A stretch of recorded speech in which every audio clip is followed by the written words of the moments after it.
بسم اللہ الرحمن الرحیم۔ عزیزان گرامی، تیسری غزل بال جبریل میں سے شاعر مشرق فرماتے ہیں: گیسوئے تابدار کو اور بھی تابدار کر، ہوش و خرد شکار کر، قلب و نظر شکار کر۔ دوسرے شعر میں: عشق بھی ہو حجاب میں، حسن بھی ہو حجاب میں،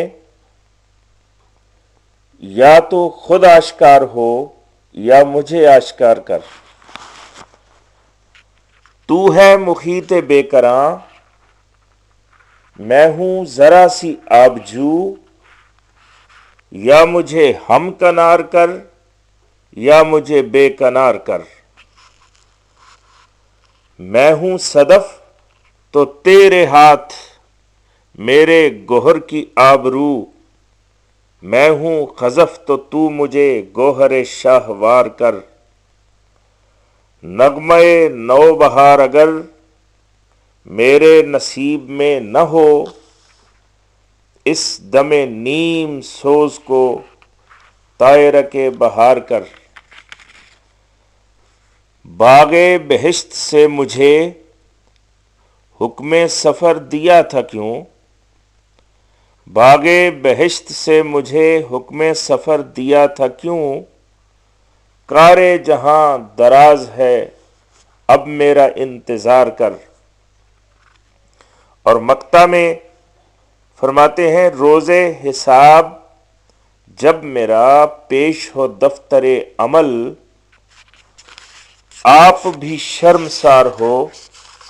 مجھ کو بھی شرمسار کر۔ جی سامعین، سب سے پہلے آتے ہیں مطلع کی طرف۔ گیسوئے تابدار کو اور بھی تابدار کر، ہوش و خرد شکار کر، قلب و نظر شکار کر۔ گیسوئے تابدار،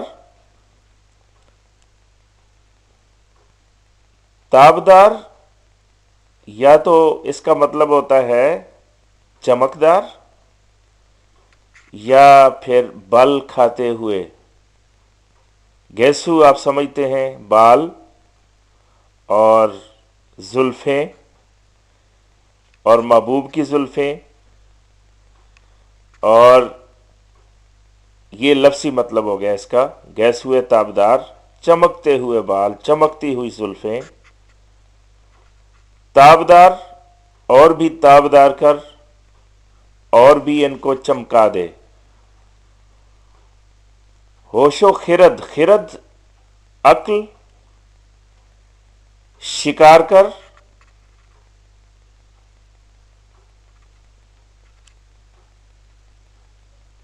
اس کو اپنی گرفت میں لے لے، اس کو موہ لے۔ قلب دل کو کہتے ہیں۔ اب سمجھیے کہ یہاں مخاطب جو ہے وہ اللہ تبارک و تعالی ہے، اور جو متکلم ہیں وہ ظاہر اقبال ہیں، یا وہ نمائندگی کر رہے ہیں انسانیت کی۔ اور مختصر مفہوم یہ ہے: گیسوئے تابدار کو اور بھی تابدار کر، کہ اقبال یہ کہہ رہے ہیں اللہ تبارک و تعالی سے کہ اپنی جو واضح آیات ہیں ان کو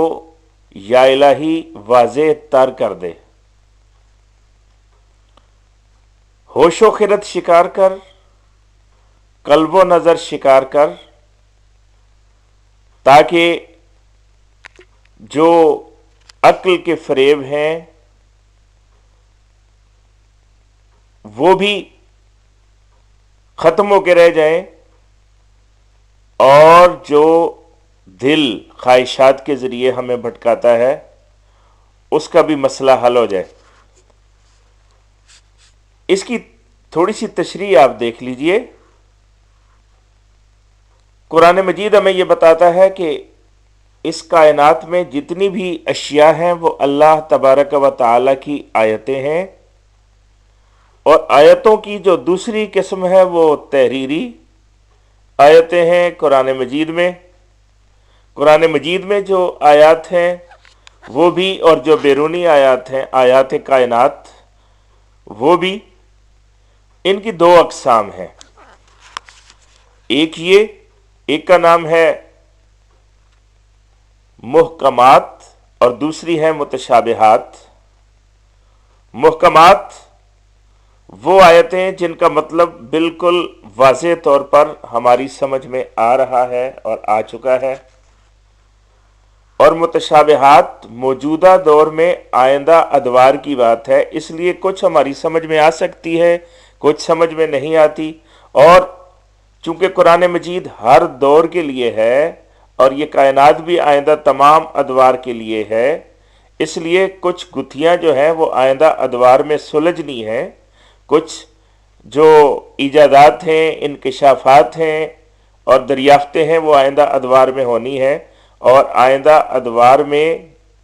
ادوار کی جب بات ہوگی تو وہ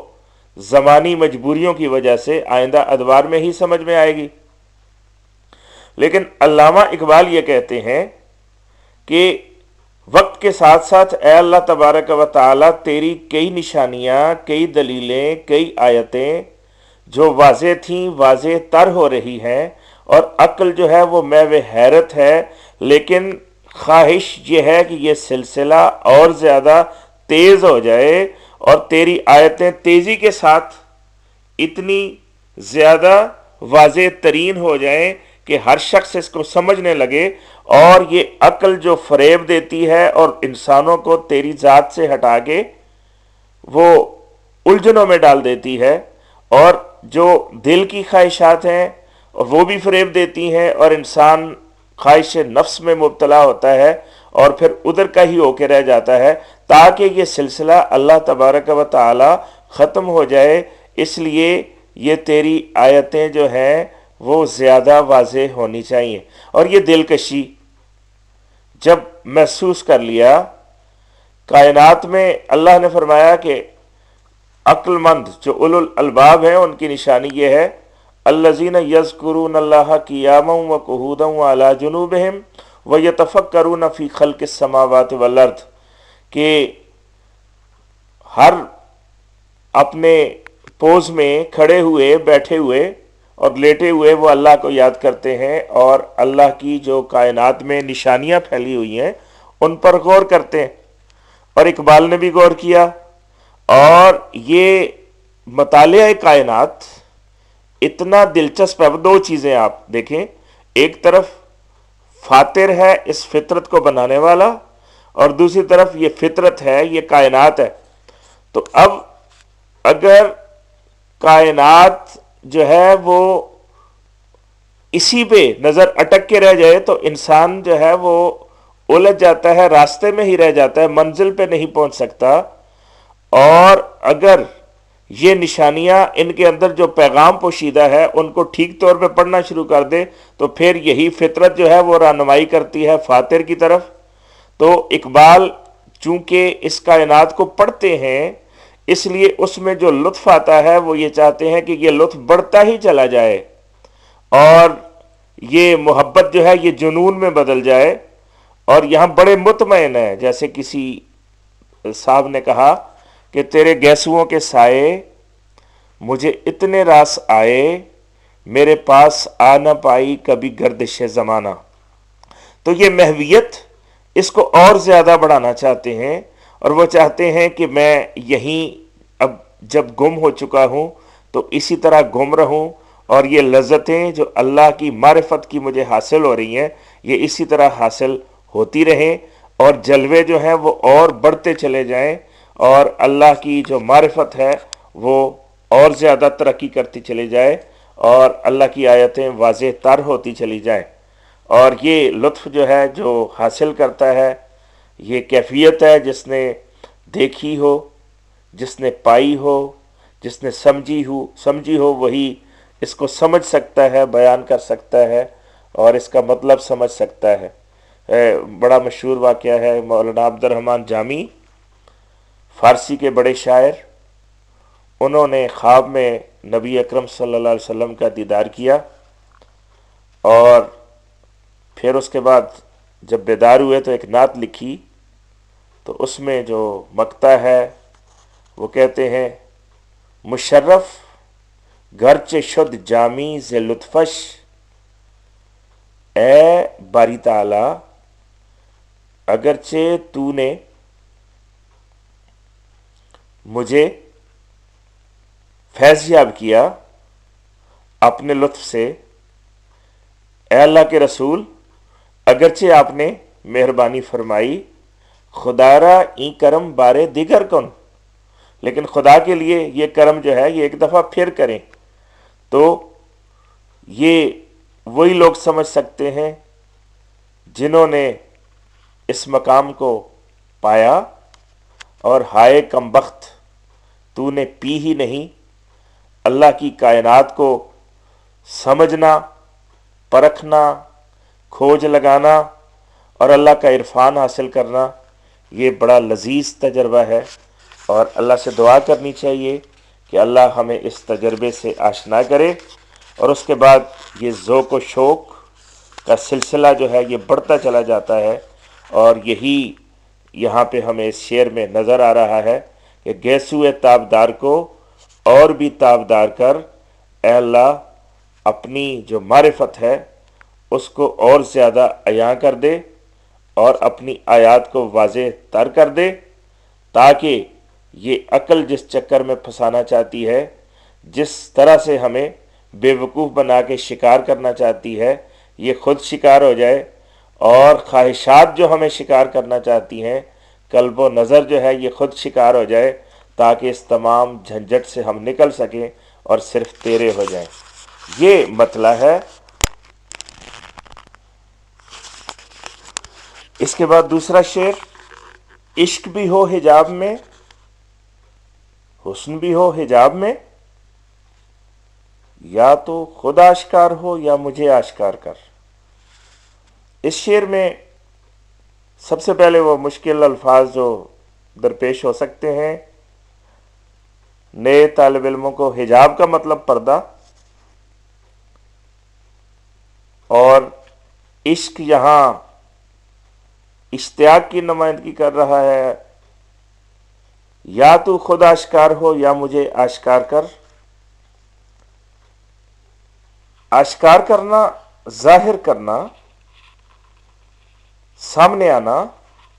راز کھول دینا، کھل جانا، یہ ہوتا ہے آشکار ہونا۔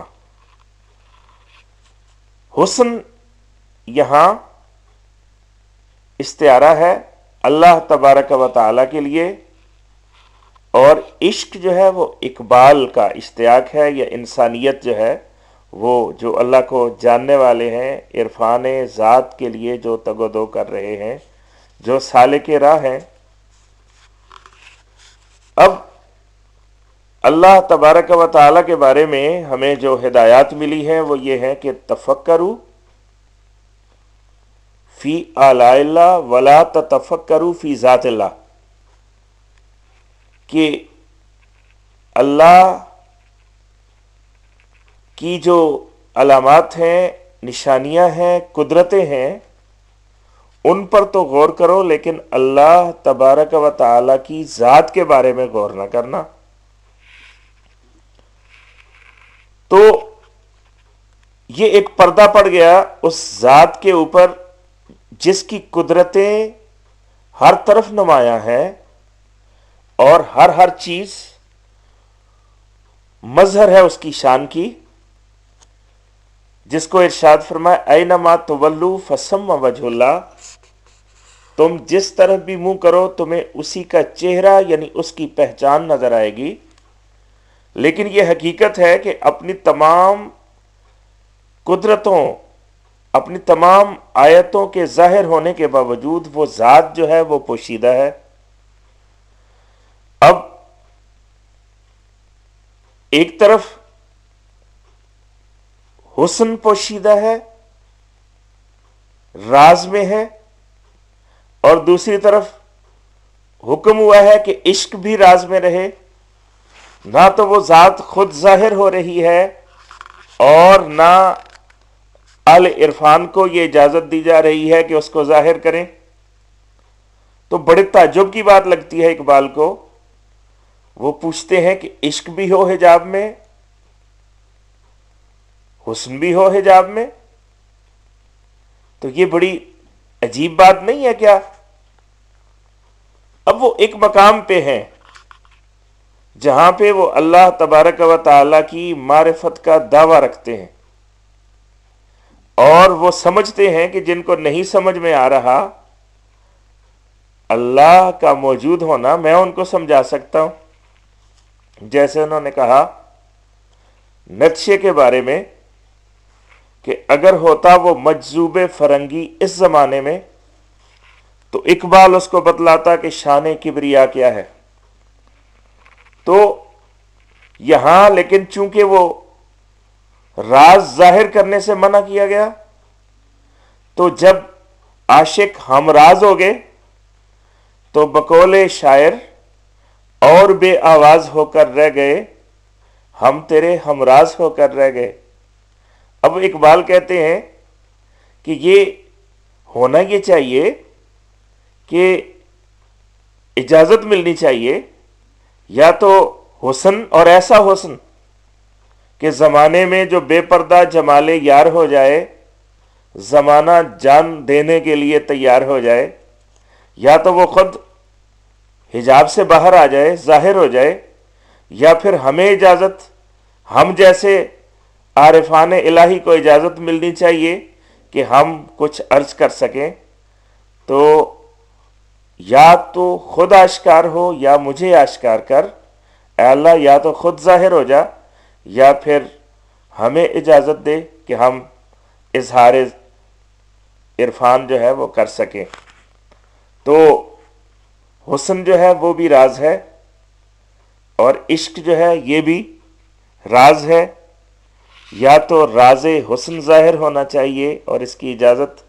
ملنی چاہیے، یا راز عشق جو ہے اس کو ظاہر ہونا چاہیے. یہ مفہوم ہے یہ دوسرے شعر کا. اس کے بعد تیسرا شعر ہے، تو ہے محیط بے کراں، میں ہوں ذرا سی آب جو، یا مجھے ہم کنار کر یا مجھے بے کنار کر. محیط بے کراں، نا پیدا کنار سمندر، ایسا سمندر جس کا کنارہ ہی نہیں ہے، جو کہیں پہ ختم ہی نہیں ہوتا. آبجو ندی ظاہر ہے کہ جو بڑی مختصر سی ہوتی ہے سمندر کے مقابلے میں، جس کے کنارے آر پار نظر آ رہے ہوتے ہیں. یا مجھے ہم کنار کر،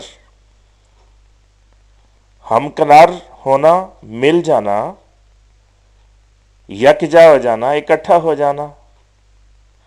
اپنے ساتھ ملا لے مجھے ہم کنار کر. بے کنار کرنا، اتنا وسیع کر دینا کہ جس کا کنارہ نہ ہو. اب اس شعر میں جزو جو ہے وہ اپنے کل سے واصل ہونے کے لیے بےتاب نظر آتا ہے،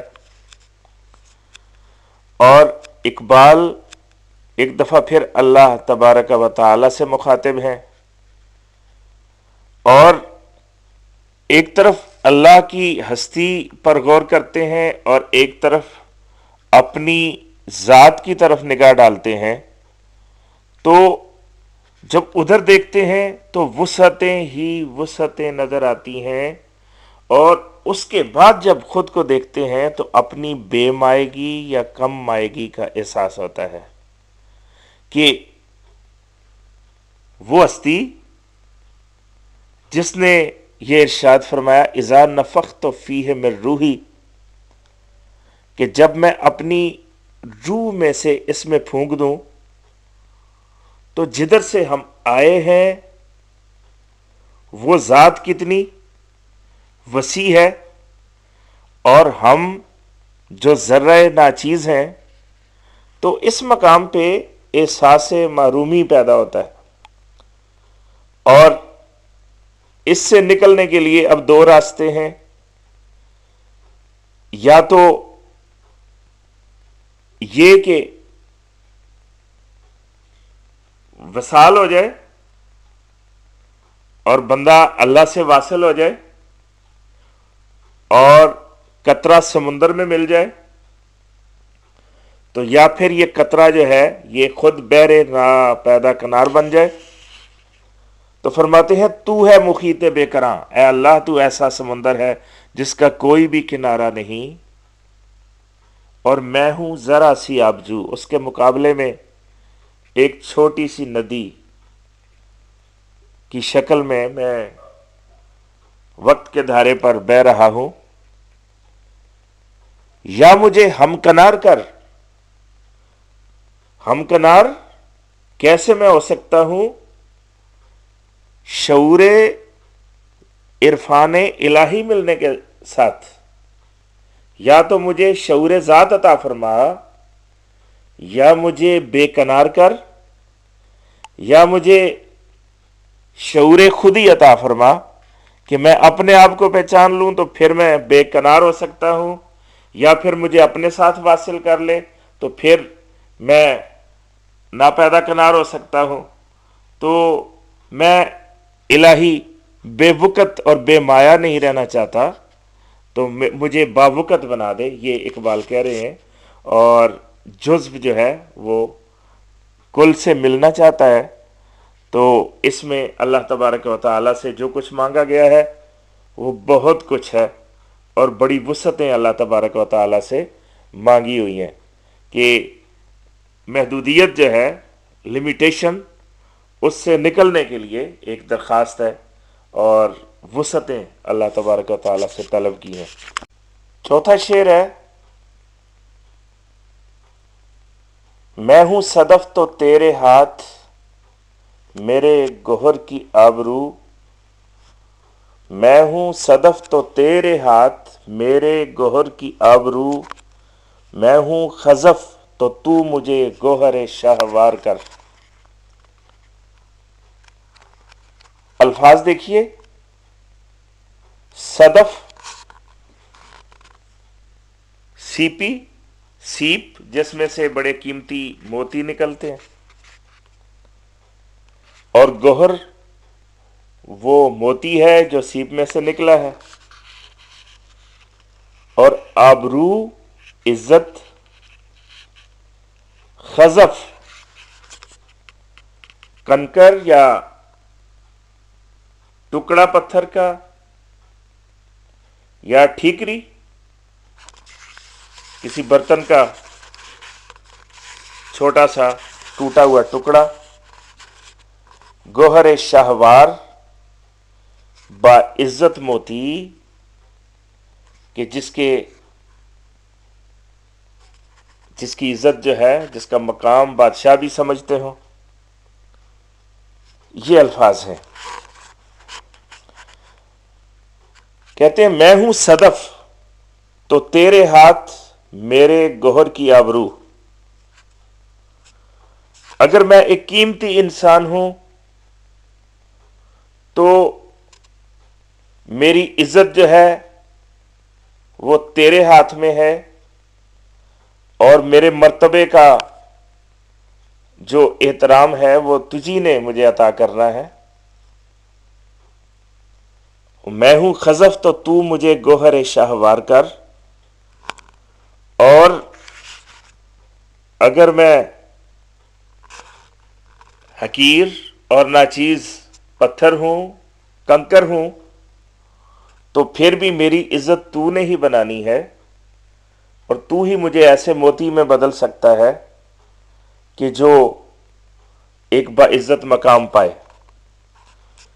ایک تو اس شعر میں یہ اعتراف پایا جاتا ہے کہ ہر دو صورتوں میں اگر میں کسی ذات کا محتاج ہوں تو اے اللہ تبارک و تعالی وہ تیری ہی ذات ہے. بقول شاعر، غرض تیرے سوا ہر ایک کو مجبور پاتا ہوں، بھروسہ جس پہ کرتا ہوں اسی سے کچھ نہیں ہوتا۔ تو وہ کہتے ہیں میں ہوں صدف تو تیرے ہاتھ میرے گوہر کی آبرو۔ اگر میں ایک سیپی ہوں، اگر میرے اندر کوئی اصلیت ہے، کوئی ٹیلنٹ ہے، کوئی صلاحیت ہے، تو اس صلاحیت کی عزت اور احترام تیرے ہی ہاتھ میں ہے۔ اور اگر میں بے وقت پتھر ہوں تو اس کو میں ہوں خزف، اگر میں خزف ہوں تو تو مجھے گوہر شاہوار کر، تو ایک سنگ ریزہ اگر ہوں تو تو مجھے بدل دے ایک بلند قیمت موتی میں، کہ جو بادشاہوں کو بھی قبول ہوتا ہے۔ اب یہ کیسے مقام عطا ہوگا دونوں صورتوں میں؟ تو وہ اصل میں یہ چاہ رہے ہیں کہ اگر میرا کچھ مقام ہے، اگر میں ایک قیمتی انسان ہوں، تو اے رب کریم میری آبرو تبھی بچ سکتی ہے جب میں تیرا شکر گزار بندہ بنوں۔ اس لیے اگر مجھے کسی قابل بنایا ہے تو مقام شکر بھی عطا کرنا، تاکہ میں بے آبرو نہ ہو جاؤں، بے عزت نہ ہو جاؤں۔ اور اگر میں بے وقت ہوں تو پھر مجھے مقام صبر عطا کرنا، اور صبر کے مقام کو اگر میں پا گیا تو پھر میں اتنا قیمتی ہو جاؤں گا کہ ان اللہ مع الصابرین، کہ اللہ تبارک و تعالی صابروں کے ساتھ ہے، پھر میں اس قابل ہو جاؤں گا کہ تیرا خاص بندہ بن جاؤں گا۔ تو دونوں صورتوں میں وہ یہ چاہ رہے ہیں کہ اللہ کے دربار میں میری وقت رہے، اور اس کا وہ طریقہ کہ یا مجھے مقام شکر عطا کر دے، یا مجھے مقام صبر عطا کر دے۔ اور انسان کا قیمتی ہونا، مالدار ہونا، اور جو دنیا کی نعمتیں ہیں ان کی یافت یا عدم یافت، اس مقام پہ آ کے دونوں برابر ہو جاتے ہیں، اور انسان دونوں صورتوں میں وہ قیمتی ہی رہتا ہے اگر وہ اللہ کے ساتھ اپنے تعلق کو قائم رکھے۔ اور قرآن مجید میں اس کی مثال ہے، سورہ سعد میں ایک ہی صورت میں دو اللہ تبارک و تعالیٰ کے برگزیدہ پیغمبر، ان کا قصہ آتا ہے۔ ایک طرف سیدنا حضرت سلیمان بن داؤد علیہ السلام ہے، اور وہاں اتنی نعمتیں، اتنی فراوانی نظر آتی ہے کہ جس کی مثال پھر اس کے بعد کہیں بھی نظر نہیں آتی ہے۔ اور اس کے بعد ایک اور نبی ہیں سیدنا حضرت ایوب علیہ السلام، اسی صورت میں ان کا بھی تذکرہ ملتا ہے، اور وہاں ہمیں مکمل طور پہ معرومی نظر آتی ہے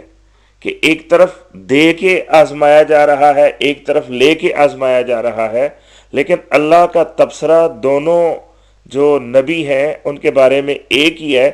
پہلا قصہ حضرت سلیمان کا جب بیان ہوا تو ارشاد فرمایا نعم العبد انہ اواب،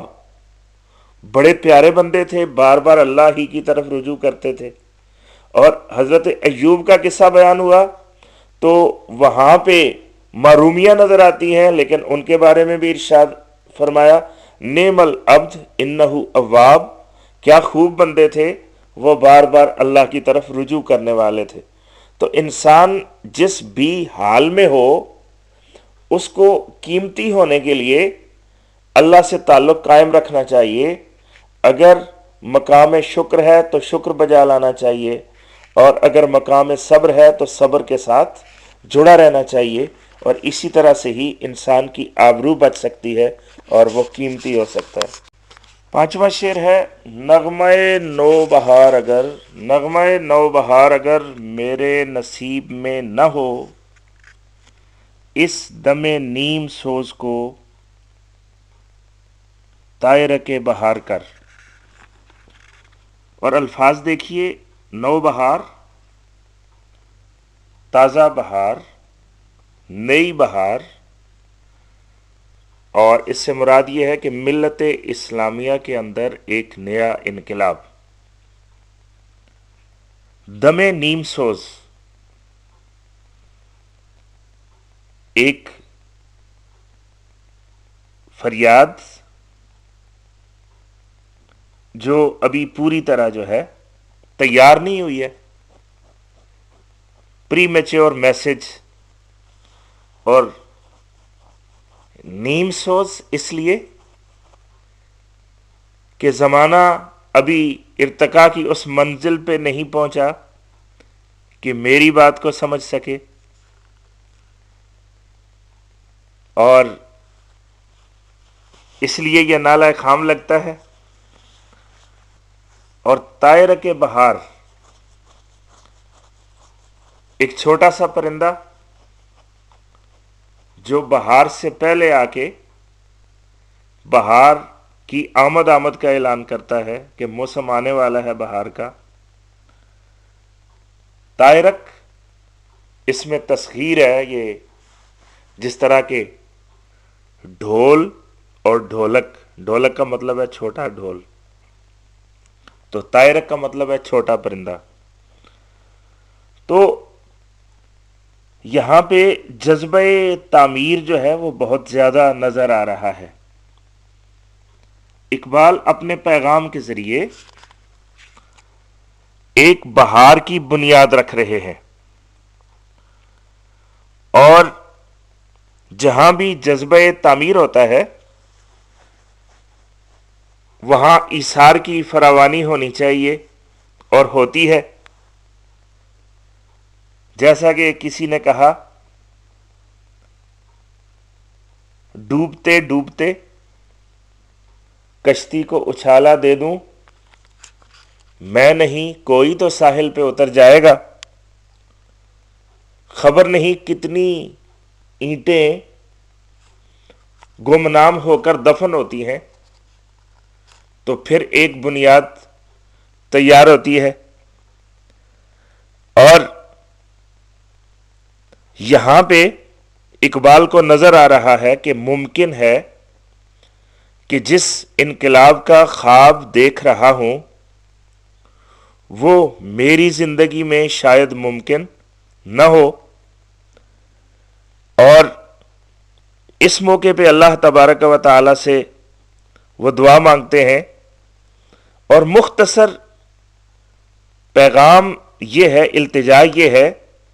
کہ اے اللہ،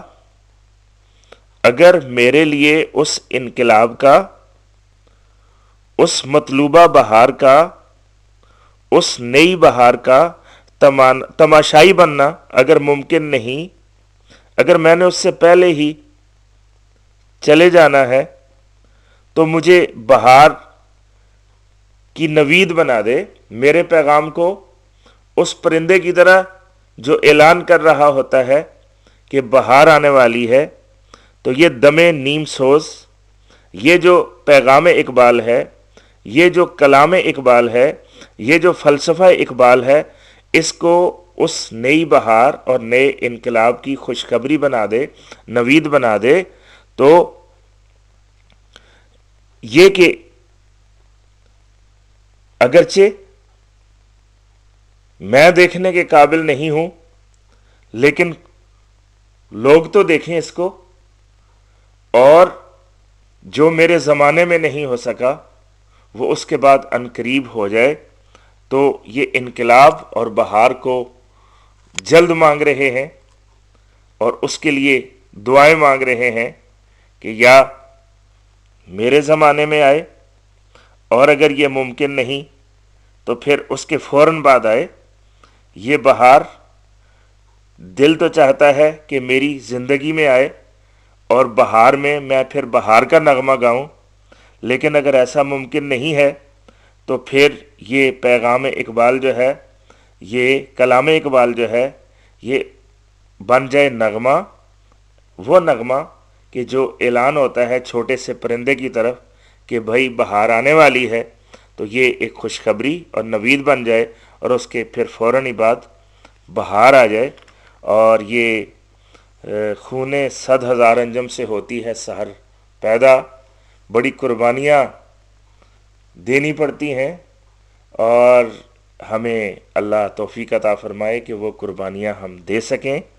تاکہ وہ بہار جلدی سے جلدی آ سکے۔ سامعین، یہ چھٹا شعر ہے۔ باغ بہشت سے مجھے حکم سفر دیا تھا کیوں، کار جہاں دراز ہے اب میرا انتظار کر۔ تو اس شعر میں جو کچھ بیان ہوا ہے، یا تو وہ اس کو حقیقت مانیں گے یا مجاز۔ تو اگر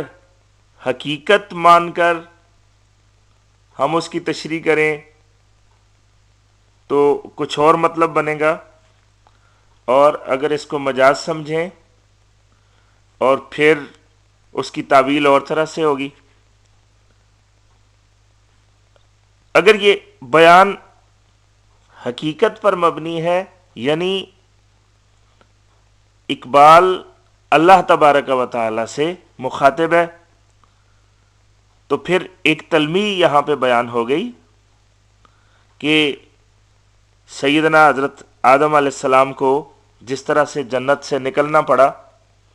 یہ وہ حوالہ اس میں پایا جا رہا ہے، اور اقبال کو اب وہ مقام حاصل ہو گیا ہے کہ وہ قرب خداوندی کی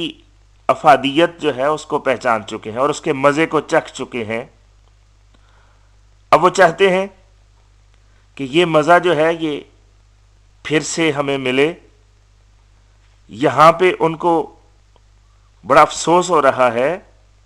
کہ کیوں یہ سارا کچھ چھوٹ گیا، ہم دور کیوں چلے آئے۔ باغ بہشت سے مجھے حکم سفر دیا تھا کیوں۔ اب دعوت حق جو ہے یہ پہنچ گئی، یہ واپس جانے کے لیے بےتاب ہے۔ ایک طرف شوق ہے، دوسری طرف مجبوریاں اب حائل ہو گئی، اور وہ مجبوریاں اس دنیا میں آ کے ان گنت مجبوریاں ہوتی ہیں جو پاؤں کی زنجیر بن جاتی ہیں۔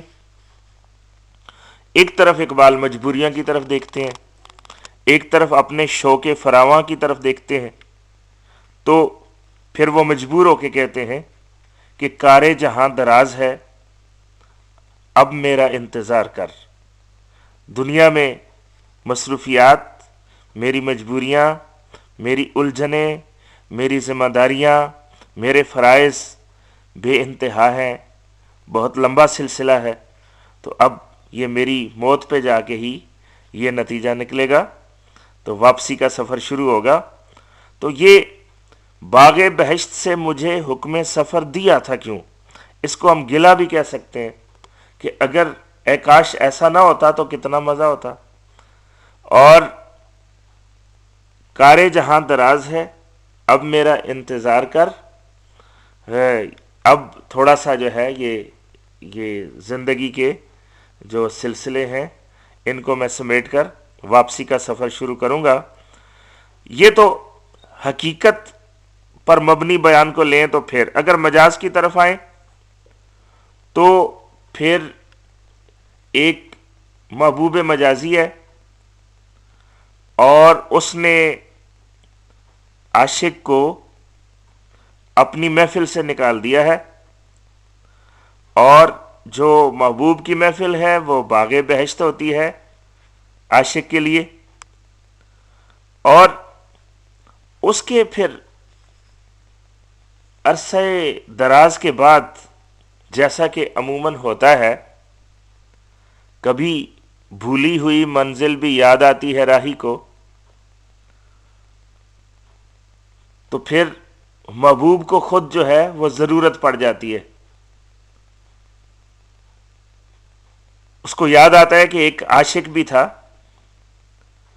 اور پھر وہ آواز دیتا ہے، بلاتا ہے۔ اور بہت سے شاعروں نے طبع آزمائی کی اس مقام پہ پہلا رد عمل تو یہی ہوتا ہے کہ جب بلاوا آتا ہے، آواز آتی ہے محبوب کے دربار سے عرصہ دراز کے بعد، تو انسان جو عاشق ہوتا ہے وہ کہہ اٹھتا ہے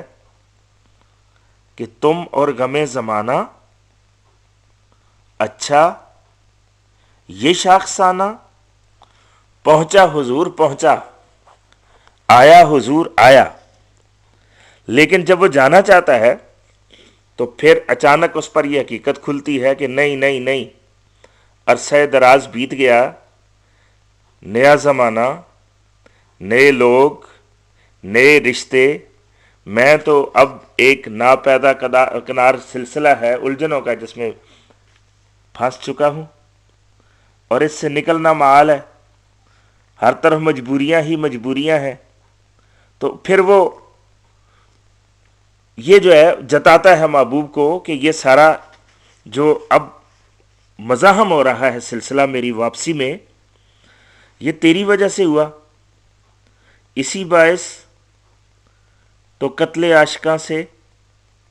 منع کرتے تھے، اکیلے پھر رہے ہو یوسف بے کارواں ہو کر۔ اور آدم نے کہا حشر تک بھی اگر صدائیں دیں، گزرے اوقات پھر نہیں مڑتے، سوچ کر توڑنا انہیں ساکی، ٹوٹ کر جام پھر نہیں جڑتے۔ تو یہ مجازی معنوں میں اگر لیں تو پھر یہ مطلب بنیں گے۔ تو وہ کہتے ہیں باغ بہشت سے مجھے حکم سفر دیا تھا کیوں، کار جہاں دراز ہے اب میرا انتظار کر۔ ابھی فوری طور پہ واپسی جو ہے وہ میرے لیے ممکن نہیں ہے، کمزوریاں رستے میں حائل ہیں۔ اور سامعین اس کے بعد مقطع آتا ہے، 7واں شعر، آخری شعر، روز حساب جب میرا پیش ہو دفتر عمل، آپ بھی شرمسار ہو مجھ کو بھی شرمسار کر۔